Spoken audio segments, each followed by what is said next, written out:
iPhone SE 2020 versus iPhone 7 coming up. Let's go.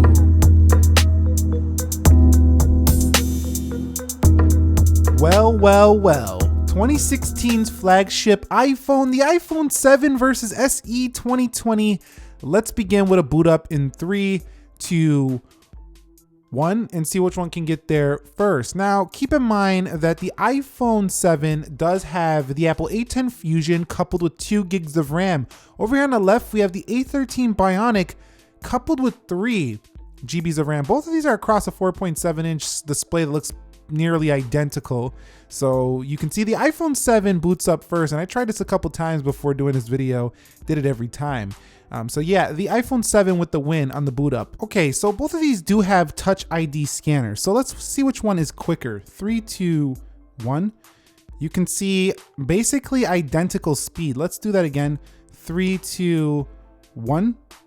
And again, about the same speed. So if you are looking for Touch ID to be improved, it's not improved by much. I mean, I felt like the SE was gonna be quicker when I was setting it up. It was just setting up so fast.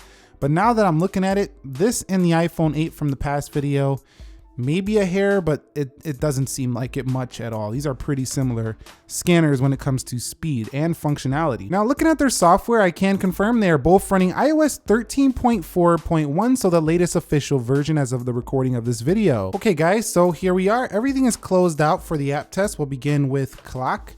You can see both of them very similar when in these basic apps. Coming home, let's go into Calculator. You can see about the same. We'll go into Weather. Again, pretty similar, maybe slightly to the SE on that one, but no big deal of difference here in some of these basic Apple apps. Let's go into App Store. You can see that's the SE there. Because it does have to load up a little bit of these pictures and stuff, you can see a little bit better processing performance there on the left. Arcade, and coming back home, let's go into PUBG Mobile now and see which one can open this game first. Now, I can tell you right away, if you want to upgrade to the SE 2020, gaming performance should be one of your key considerations when thinking about doing this, because it's a nice update to this phone over here.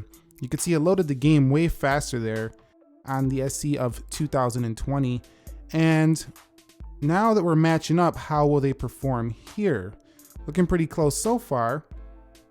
And looks like the SE definitely ahead over the iPhone. So that little slight delay could make the difference between you losing in one of your games and not losing. So definitely nice performance there for the new SE. Let's go into Dead Trigger 2 and see which one is quicker.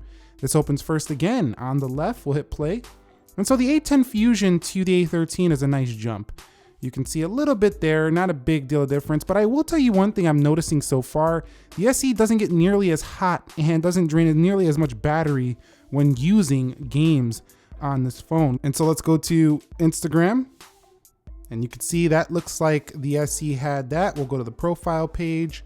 Pretty similar when in the app, not a big deal of difference, but the camera is a big deal of a difference to the iPhone SE. It's gonna give you a much better photo quality for your Instagram photos. Let's go into Twitter.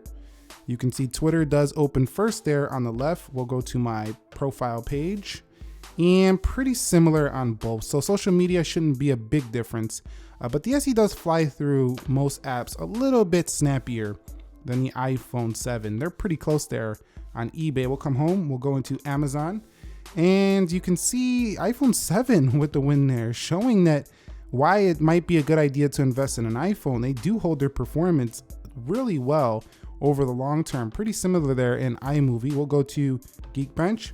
You can see that goes to the iPhone 7, and I'm actually pretty happy that the iPhone 7 is keeping up rather well here. Not a big jump for the SE 2020 and Antutu wins here. I'm not making an excuse, but I do think that some of these apps are not ready or optimized yet for the SE, kind of like Antutu or Geekbench. That's probably why it keeps winning in every one of my speed tests. But at the same time, you've seen in this application test, the SE is a snappier processor, but the iPhone 7 still performs rather well when you stack it up. So maybe your upgrades are going to come more from the camera performance, as well as just having this body a little bit longer, longevity with the A13, as well as the battery performance increasing on the SE. And if you guys are wondering, I know a lot of people are asking, Nick, bro, where is the battery test? It's coming soon. We're doing the speed test first. Okay, guys, so we're just gonna kind of go through these applications just to see if anything hangs on either of them. So far, nothing. And we'll go to iMovie. And I will state that both of these actually will reload. In my experience, I've had both of them do that already.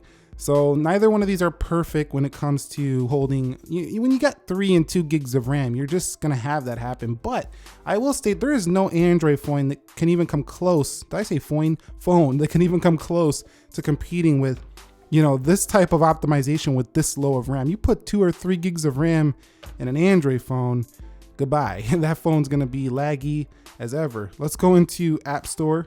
Well, it may not be laggy, but it's gonna definitely reload quite a bit. And you can see not a big problem here. So optimization is key here. So don't be scared off, I would say, by the 3 gigs of RAM on this new SE. But one thing I will state is that the scrolling between both of these phones feels basically identical. It's not really any smoother on the new SE. There's no 90 Hertz, there's no 120 Hertz ProMotion, anything like that. So don't expect that. Also, Safari performance when pinch to zooming, scrolling up and down is not really that difference. The big difference is that everything just kind of loads faster on the SE. That's about it. In terms of scrolling smooth, it feels about the same. We'll hit start now here on the SunSpider JavaScript.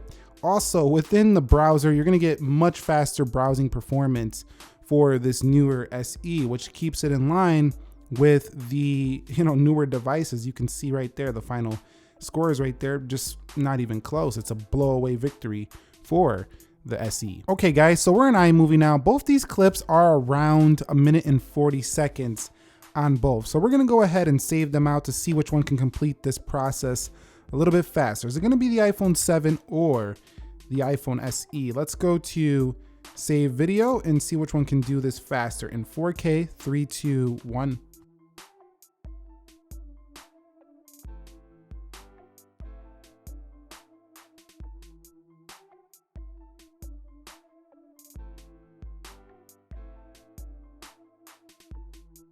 And shockingly, the 810 iPhone 7 won here over the iPhone SE. Now that might be down to optimization. We'll see if the iMovie app gets updated to support this phone, but the iPhone SE was beating a lot of the other iPhones, so this was a little bit of a strange result. Okay, so now we're gonna go to Geekbench and we're gonna run a CPU benchmark on both of them to see which one does have the better score. So our final Geekbench scores are in 1334 for the SE single, 776 on the single for iPhone 7, and you can see a pretty much double score on the multi-core score. So pretty much double the performance here for the newer SE 2020. Okay, and let's run an Antutu benchmark to see which one can pull in the better results here.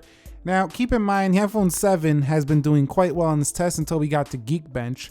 So let's go ahead and see what happens here on the Antutu benchmark. I'll be back when these are done with their testing. Okay, so the final scores are in and it is a crushing victory for the SE. Definitely destroying the iPhone 7 and Antutu benchmark, and it did win by a good margin in Geekbench 5 as well. So if you have the iPhone 7, you are getting a major bump in performance here, at least according to the benchmarks. And let's see if we get any major differences in Wi-Fi performance.